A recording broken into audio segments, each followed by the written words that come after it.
बस मुझे बहुत अफसोस है।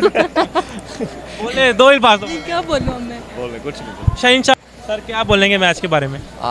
दुख तो होता है बट इस दफ़ा इतना दुख नहीं हुआ क्योंकि हम आखिरी लम्हे तक लड़े हैं।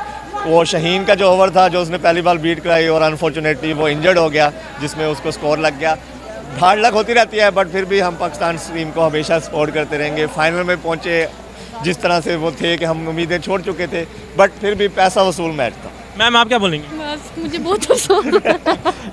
बोले दो ही बात क्या बोलूँ अब मैं। बोले कुछ नहीं। शहीन शाह अफरीदी के बारे में अगर वो इंजर्ड ना होते तो मैच का पहली दफ़ा मैच देखने आई हूँ। मैच देखनी नहीं थी अपने हस्बैंड के साथ पहले, लेकिन मैच देखने का बहुत मज़ा आया मुझे। अच्छा मुझे बताएं बॉलिंग बैटिंग के हवाले से अगर ये स्कोर के बारे में बोलेंगे कुछ? नहीं थोड़ा सा हमारा 20 से 30 स्कोर ज़्यादा होता कि 170 आखिरी 6 ओवरों में हमने जैसे हमारा 14 ओवरों में 100 स्कोर था तो आखिरी 6 ओवरों में हम स्कोर बना ही नहीं सके, कोई बाउंड्री नहीं मार सके। तो वहाँ पे हम थोड़ा सा मैच लैग कर गए थे बट ओबियसली हमें पता था कि हमारी बॉलिंग यहाँ तक हमें लेके आ सकती है।